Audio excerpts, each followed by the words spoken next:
Hey everyone, Shawn Clement here. We're going to show you how grass whips, hockey sticks, hammers, and a multitude of other tools are going to help you simplify the game beyond belief so that you can evolve into the golfer you're supposed to be. Enjoy. Hey everyone, Shawn Clement here at the Royal Quebec Golf Club in beautiful Quebec City. And today we're going to be talking about timing in your swing. I know many of you are concerned about the proper timing, and let's first and foremost start with a good definition of what proper timing is. There's a video out there that you might want to look at. It's called the Fred Astaire Golf Dance. Check that out, and you'll see Fred Astaire at one of the country clubs in Los Angeles. And that man used to be a single-digit handicap, and you'll see him tap dancing and hitting golf shots at the same time, and it's quite spectacular. So the Bel Air Country Club, there it is. Now, in order for you to get the proper timing, let's say we were skipping a stone on water. And I'm looking at the pond right there, and I got my stone, I'm gonna skip it on water. The first thing the brain's gonna do is go get the ground. This is proper timing. This is called a kinetic chain in the human being, and we get this for free. So my brain goes to the ground, uses the ground to get my body out of the way. Why? Well, the shoulders only have 20 degrees of range. When you take your grip, you got about a 5-degree buffer zone left. There is no such thing as 90-degree shoulder turn. So I skip the stone and I don't move my body, all I'm gonna do is hit myself. So the brain's got to go get the ground, use the ground to get the body out of the way so I have access to the pond. That's proper timing. Now, the reason why many of you don't get this proper timing are twofold. Number one, you're trying to hit the ball. So if you're going to try and hit the ball and that's your target, well, why would I shift my weight and clear my hips over here if that's my target? And what happens is, especially if you got bad golf ball contact to club face and you start really manipulating the club to meet the ball, you're starting to tap into your static system. That's the system a surgeon would use when standing over a patient getting ready to perform a very delicate operation. And they typically often have their microscopes right there and the lenses, so they can really, and what happens is the brain freezes the body, and so that you can make these very fine manipulations. Same thing as somebody trying to knit something in their fishing net or cut your food. You're going to stop, be still, so that you can make a manipulation.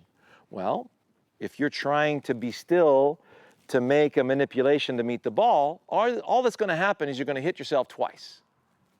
You're going to hit yourself going back, and you're going to hit yourself coming through. However, a lumberjack, let's say, here's my tree. I have my axe. I'm going to heave the axe. You notice how the lumberjack would never heave an axe while staying still. Not twice anyways. So I take my axe, I heave it, and you notice in the act of heaving, the body is getting out of the way at the same time so that the arm axe unit gets a chance to gather some momentum. Because a seasoned lumberjack is always going to use the weight of the instrument to deliver the blow into the side of the tree. So what ends up happening is the body now starts to react to the arm swing. That's extremely different than freeze the body, be careful, watch out, and make sure you put the club on the ball.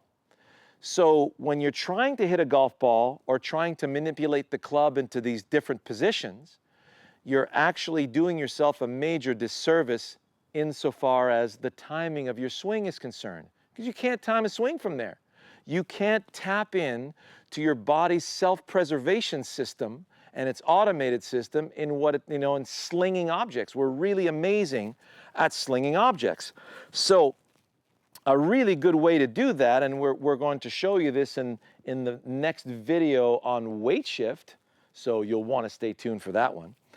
When you see Fred Astaire do the tap dance, you're always going to see him tap with the left foot before he swings the club through.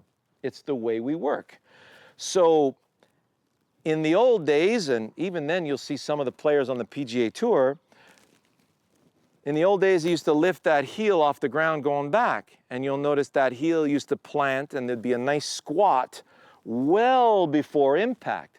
Well, this is the body getting ready to go over there. So if you remember from one of the previous videos that we did, we were throwing the golf club. So if I was actually throwing the club in that direction, this is what it would look like, or tennis serve or a baseball hit.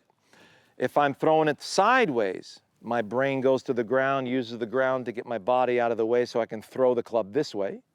And both hands on the club, I got to go gather the backswing. See the heel's off the ground? Many of you are thinking, oh, I don't want to lift that heel because then something bad may happen. There's too much range of motion there. Then the brain uses the ground to move the body out of the way. Beautiful turn of the hips. And that kinetic chain is now engaged. Now we have impeccable timing, ripping the club right through that dandelion stem, through the ball, and into that picture over there. So if I'm focused on delivering out there through the dandelion stem or through the door frame, so I get my posture, I gather my backswing, and I'm throwing my club and my energy in the direction of my swing. So you notice how lovely the balance is? And if you rewind that swing and put a little bit in slow motion, you'll notice how the heel planted beautifully and body cleared nicely, and off I went into my picture. So if I focus on the ball, be careful, watch out, then all of a sudden the lower body doesn't move, and now I'm swiping at the ball before anything else has a chance of happening. So understanding where the focus needs to be so that you can activate your dynamic system, so you're getting ready to use the weight of the instrument to whip through a tee into the direction of the target, or squeeze through a door frame. If that was a door frame, you've seen in our previous videos. If you haven't seen them, go back and see these videos.